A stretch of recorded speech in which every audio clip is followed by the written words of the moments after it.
এই রংপুর অঞ্চল পঞ্চগড় গোটা রংপুর বিভাগকে আর বাজেট বৈষম্যের মধ্যে রাখা যাবে না। বাংলাদেশে একটা সমতা ভিত্তিক বাজেট প্রণয়ন করতে হবে। বাংলাদেশের মানুষদেরকে তাদের অধিকার বুঝিয়ে দিতে হবে এবং সেরকম একটা লক্ষ্য নিয়েই জাতীয় নাগরিক পার্টি এনসিপি বাংলাদেশে একটা সুন্দর রাজনীতি তৈরি করেছে। বাংলাদেশের হিন্দু, মুসলমান, বৌদ্ধ, খ্রিস্টান, নারী, পুরুষ, বাংলাদেশের আলেম ওলামা, বাংলাদেশের কৃষক, বাংলাদেশের শিক্ষক, ছাত্র জনতা, তাদের সকলকে নিয়ে জাতীয় নাগরিক পার্টি এনসিপি আমরা আমাদের পথ চলা শুরু করেছি। সেই পথ চলা আমরা আপনাদেরকে পাশে চাই। শুধু শেষ কথা এতটুকু বলবো, এই বাংলাদেশটা আগে যেভাবে চলেছে সামনের দিনে আর সেভাবে বাংলাদেশটা চলুক আমরা চাই না। আমরা এমন একটা বাংলাদেশ চাই যে বাংলাদেশে মানুষের ভোটাধিকার থাকবে, যে বাংলাদেশের মানুষের নাগরিক অধিকার থাকবে, যে বাংলাদেশের মানুষের থানায় গিয়ে হয়রানির মধ্যে পড়বে না, যে বাংলাদেশের সচিবালয়ে বাংলাদেশের মানুষের পক্ষের কাজগুলো ফাইলে আটকে থাকবে না, যে বাংলাদেশের সীমান্তে কোন ভিন দেশে সকল টাকা নেওয়া সাহস করবে না, যে বাংলাদেশে যে প্রকল্পগুলো নেওয়া হবে সেটা জনস্বার্থে নেওয়া হবে, পরিপূর্ণভাবে সে প্রকল্পগুলো জনগণের পক্ষে কাজ করবে। বাংলাদেশটাকে এমন ভাবে আমরা করতে চাই যে বাংলাদেশে এক দলের পক্ষে কেউ থাকবে না, বরং একটা গণতান্ত্রিক বিনির্মাণের মধ্য দিয়ে আমরা সামনের দিকে অগ্রসর হব। সেই আশাবাদ ব্যক্ত করে আমি আমার বক্তব্য, কোন সরকার ছিল না এই সময়টাতে আপনি সংবিধানের কোন ধারা দিয়ে ব্যাখ্যা করবেন? বাংলাদেশে অন্তর্বর্তীকালীন সরকার করার কোন বিধান ছিল না সংবিধানে। কোন সংবিধান বলে আপনি সেটাকে ব্যাখ্যায় নিয়ে আসবেন?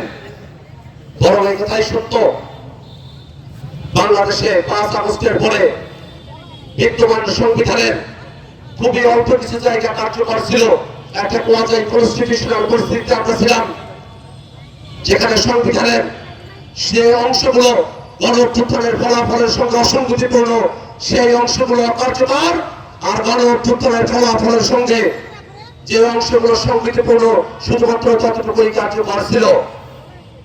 আমরা এই সংবিধানের ঘের থেকে বেরিয়ে গিয়ে নতুন একটা ভিত্তিমূলের ভিত্তিতে বাংলাদেশে একটা সংবিধান প্রণয়ন করতে চেয়েছিলাম। জন্যই আমরা সংশোধনের মধ্য দিয়ে না, সংবিধান সংস্কারের মধ্য দিয়ে আমরা নতুন এক সংবিধানের পথে যাত্রার কথা বলেছিলাম।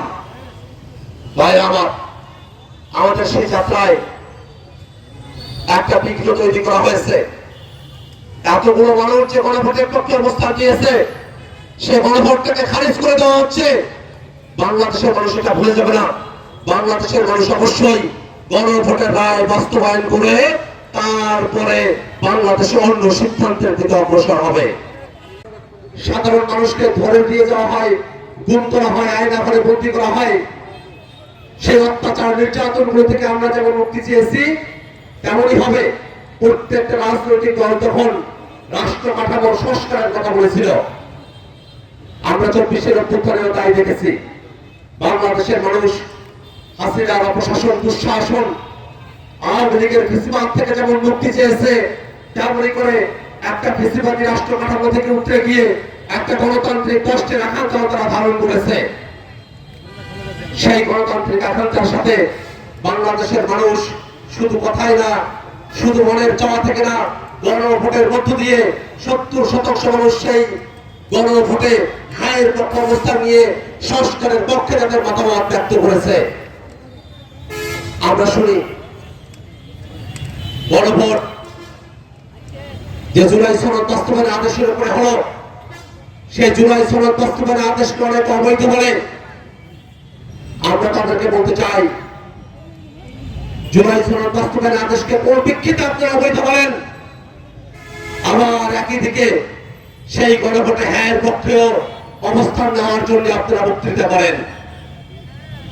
আপনাদের মনের মধ্যে গণভোটে ন্যায়ের পক্ষে অবস্থান ছিল আমরা জানি, কিন্তু জাতির সামনে তো আপনারা বড় বড় নেতারা যারা আছেন, আপনারা গণভোটে হ্যাঁ কথা বলেছিলেন, অতএব মুখ দিয়ে যেটা স্বীকার করেছিলেন সেই কথা থেকে যখন আপনারা দূরে সরে যান, তখনই আপনাদের এই দ্বিমুখী আচরণ বাংলাদেশের মানুষেরা সেটাকে পছন্দ করে না।